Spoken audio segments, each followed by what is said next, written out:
first one is from Royce. Hi, Bradley. The land flipping business model sounds super interesting. It's amazing, Royce. I really like that business. That's something I want to do for retirement once I get out of the SEO business. So if one was to start doing land flipping from scratch, how long do you think it'll take one to start being profitable? In other words, what's the learning curve for someone without prior experience in real estate land? Okay, so when I started flipping land in April of 2019, well, it was March when I bought the course, $1,500 at the time. I don't know what it costs now. But I had flipped houses from 2003 to 2008. So I was very familiar with real estate and contract law and closings or settlements and creative real estate and how to flip like wholesale real estate, what they call an assignment of contract, or you can do what's called a double closing, which I don't recommend because you get double the closing. Well, it's not quite double. It's like 150% of the closing costs and all that. Plus there's other tax implications to double closings that you're better off doing an assignment of contract. Trust me, for tax reasons and all kinds of stuff. Anyway, the reason I say that is because I had some prior experience with flipping real estate and houses. And then when I got into the land flipping business, because I had prior experience, I only spent a month studying that in March. And then in April, I launched my landing page, which is still live today, alphaland.realty, ALPHA, alphaland.realty. It's still live today. It's still ranking, even though I haven't done anything to it in 2 years for Sell Land Fast, Virginia. But I did it in a month. So in March, I studied.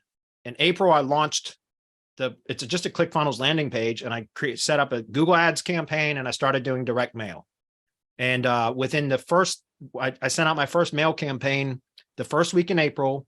By the second week of April, or April 15th, somewhere around there, I had already had, however many responses I had. And I ended up making offers on 80% of the responses I had, which I typically do. I recommend trying to make offers to all of them. Even if it's a property you don't have any idea how you're going to make money off of it or anything else, you just make a really crazy lowball offer, period. If you make it low enough, you can make money, right? You don't make money on the sale. You make money on the purchase with real estate.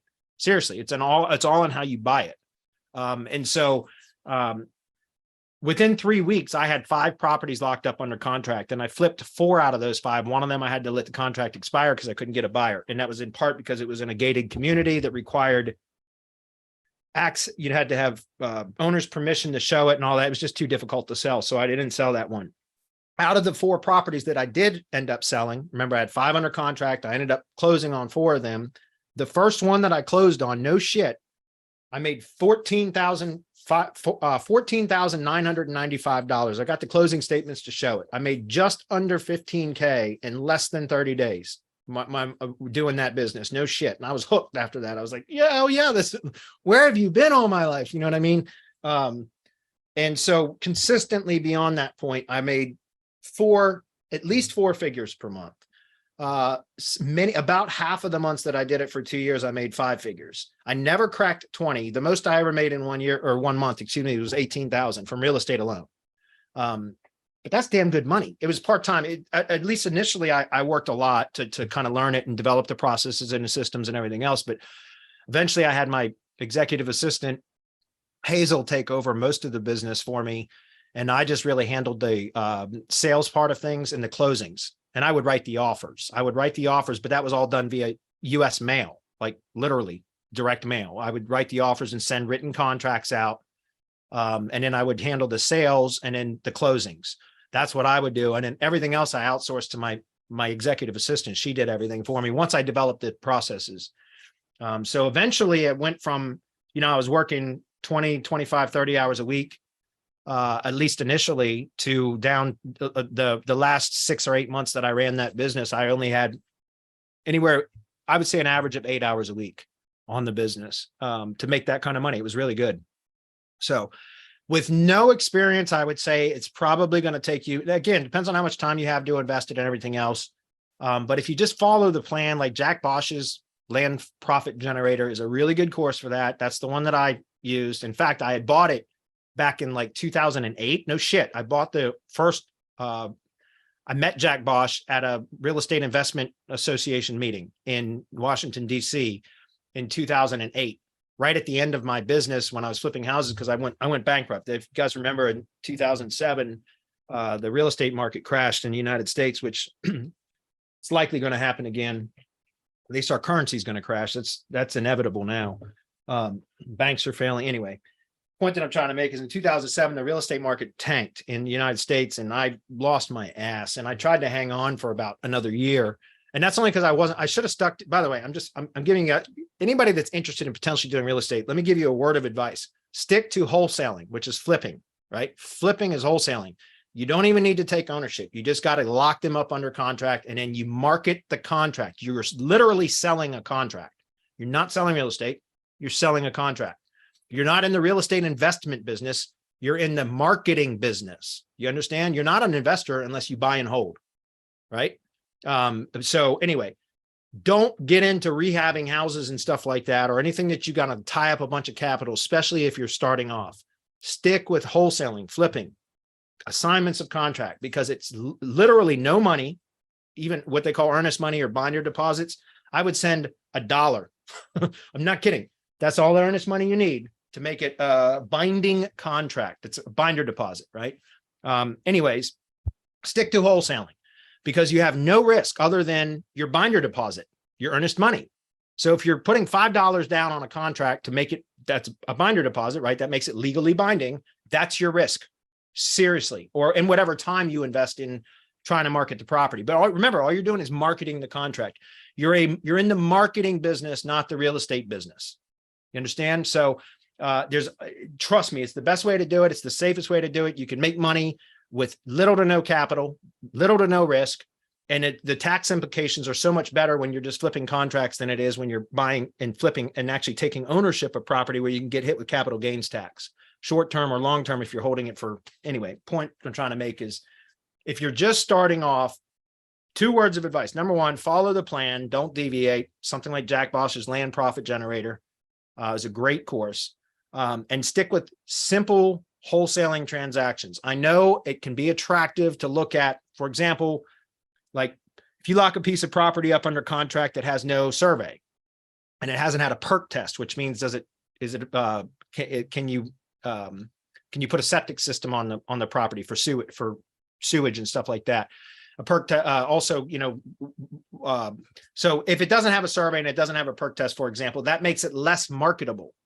So if you just invest a little bit of money in getting a survey done and getting a perk test done, and it passes and says, it's suitable for a 3-bedroom, 2-bath house or something like that, whatever. Now you have a property, you've just increased the value by just knowing that it's available, that you have a survey and you also have a perk test. And now you've made that more marketable, right? So you can raise your price, and it's more attractive to others as well, because it already has some of this stuff done, right? The research, the feasibility studies done, if that makes sense. However, now you've got risk involved, and trust me, I know, because when I started flipping land, that was one of the things that I thought I was going to be smart. And I was like, well, I'm going to increase the value of these properties by paying out of pocket for surveys and perk tests and things like that. But sometimes the people that you have the property under contract with will renege on their contract. How do I know this?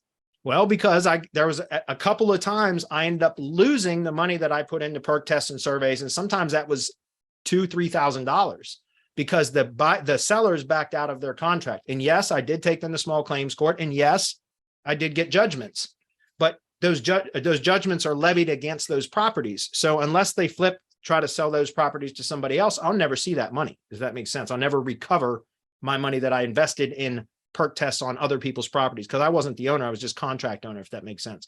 So the point that I'm trying to make is, don't try to, I thought I was, smart and experienced enough that I would be able to, increase the value of the properties and maximize profit potential.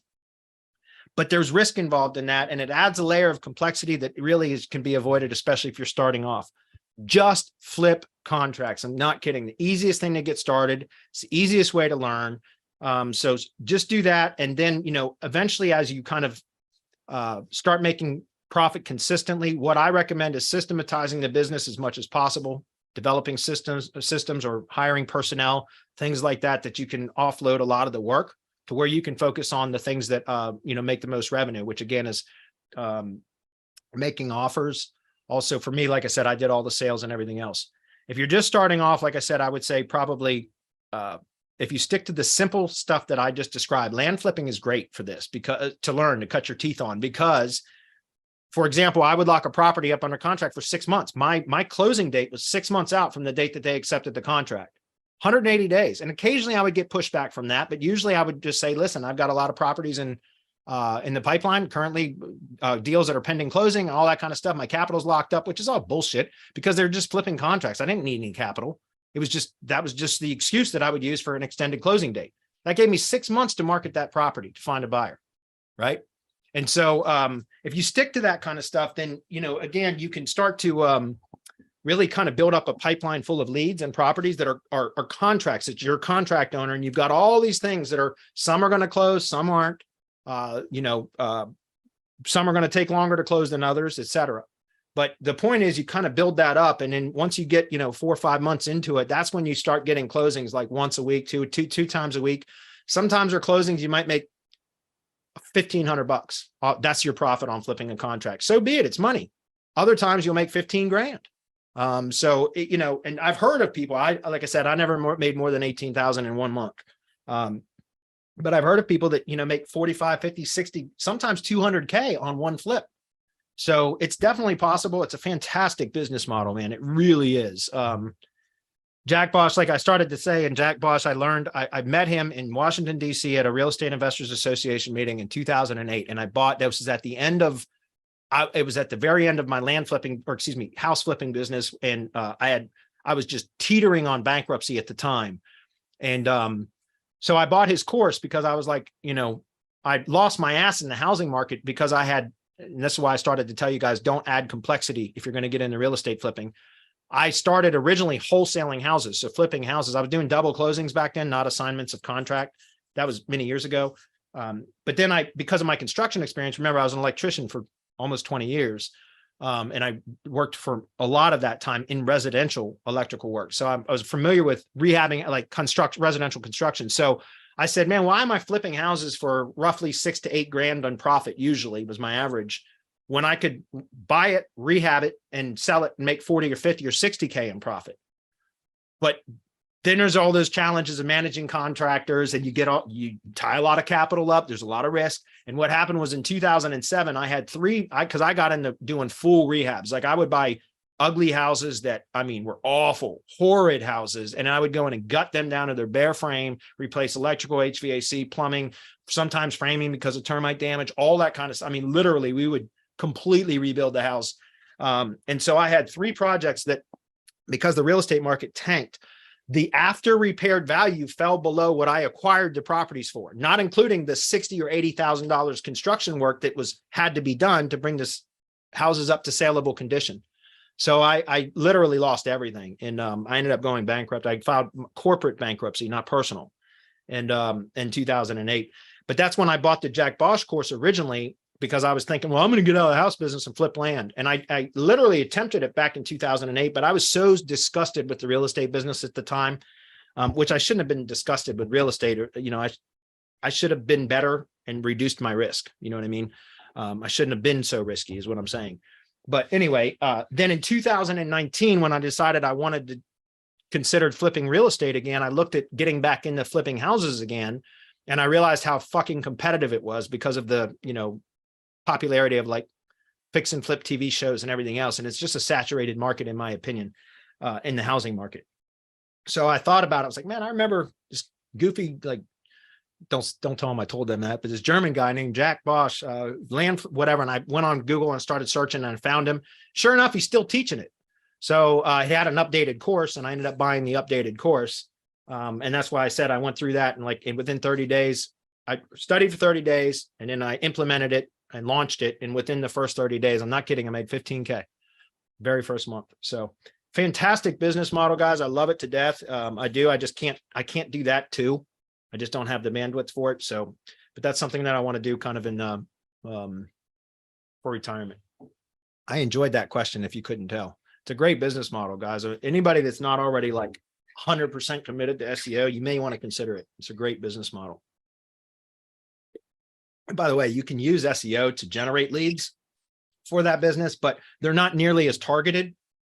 What I found was I didn't like the leads. I would still make offers on leads that came through SEO or from Google Ads, but it's better if you direct your marketing through like direct mail to landowners in particular counties, because it becomes much easier and much more efficient to research those leads that responded, because all the properties are in the same GIS system or tax roll system, if that makes sense.